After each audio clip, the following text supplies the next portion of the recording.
MBBS abroad के admission शुरू हैं। मैं आज आपको बताऊंगा कि कैसे एडमिशन कराने वाले एजेंट्स या कंसल्टेंट्स आपको कैच करने के लिए अलग अलग ट्रिक्स इस्तेमाल करते हैं और आपको फंसा रहे हैं।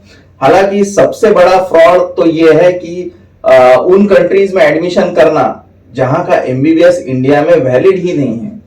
अगर आपको नए एनएमसी रूल्स के बारे में पता नहीं है तो जरूर पता करें, वरना आप फंस जाओगे। हालांकि इस वीडियो में मैं बात कर रहा हूं कि कंसल्टेंट की वजह से, अलग अलग ट्रिक्स उनकी वजह से कैसे पेरेंट्स और स्टूडेंट्स फंस रहे हैं आजकल। आपने किसी कंसल्टेंट को अप्रोच किया हुआ है और आप अभी सोच रहे हो कि एडमिशन ले या ना ले, ये एक फेज होता है।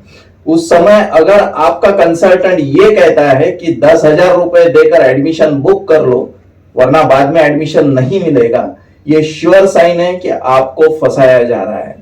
एमबीबीएस अब्रॉड के एडमिशंस लंबे समय तक चलते हैं। हालांकि देर से एडमिशन लेने से आपका नुकसान जरूर होता है, वो मैं आपको एंड में बताऊंगा कि क्या नुकसान होता है। लेकिन एमबीबीएस का एडमिशन कोई पिक्चर नहीं है जिसका एडवांस बुकिंग करना चाहिए। ऐसे कंसल्टेंट्स और ऐसे कॉलेजेस जो ये एडवांस बुकिंग करते हैं, इनके झंझट में ना पड़े, ये आपको फंसा रहे हैं।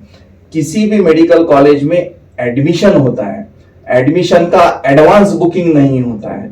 इसका मतलब ये भी नहीं है कि आप एडमिशन कितने भी लंबे समय के लिए ढकेल सकते हैं। नंबर ऑफ सीट्स और टाइम लिमिट अब्रॉड की यूनिवर्सिटीज को भी है। कैसे टैकल करेंगे इन एडवांस बुकिंग करने वाले एजेंट्स के साथ? इनको क्लियर करना है कि हम जो भी अमाउंट भरेंगे वो डायरेक्टली यूनिवर्सिटी के अकाउंट में भरेंगे। ये जो बुकिंग का अमाउंट है वो हम यूनिवर्सिटी के अकाउंट में भरेंगे, वो हम कंसल्टेंट के अकाउंट में नहीं भरेंगे। दूसरा, आपने मांगना है कि प्रूफ ऑफ एडमिशन बुकिंग। हम अगर पैसा देके एडमिशन बुक करा रहे हैं तो हमें यूनिवर्सिटी की तरफ से लेटर चाहिए कि आपका एडमिशन हो चुका है। सिर्फ पैसा लेने को कोई भी यूनिवर्सिटी एडमिशन नहीं करती। पहले डॉक्यूमेंटेशन होता है, ट्रांसलेशन, अटेस्टेशन, नोटरी सब होता है और भी आगे लंबी प्रोसेस है। सिर्फ पैसा दिया और सीट बुक हो गया, ऐसा नहीं होता है। इस फ्रॉड से आप दूर रहें।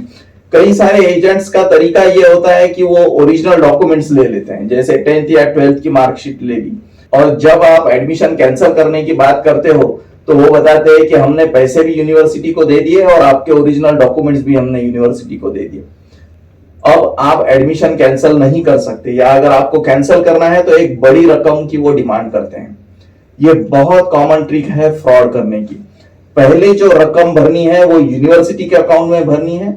दूसरा, आपके लिए ये जानना बहुत जरूरी है कि ओरिजिनल डॉक्यूमेंट शुरू में नहीं देने हैं। ओरिजिनल डॉक्यूमेंट्स की शुरू में जरूरत नहीं होती है। ओरिजिनल डॉक्यूमेंट्स बहुत देर बाद लगते हैं, तो एडमिशन की प्रोसेस की शुरुआत करने के लिए ओरिजिनल डॉक्यूमेंट्स देने की जरूरत नहीं होती है। तो ये जो ट्रिक्स आपके साथ खेली जा रही है उनसे आप जरूर बचें। अगर आप एनएमसी के उन 12 कंडीशंस के बारे में जानना चाहते हैं जो वैलिड एमबीबीएस अब्रॉड के लिए सेटिस्फाई होना जरूरी है, तो हमारा ये वीडियो बिल्कुल मिस ना करें। अगर आप उस कंट्री या कॉलेज में एडमिशन लेंगे जहां ये 12 कंडीशन सेटिस्फाई नहीं हो रही है तो आपका एमबीबीएस इंडिया में वैलिड नहीं रहेगा। सतर्क रहे, फ्रॉड करने वाले एजेंट से बचे। धन्यवाद।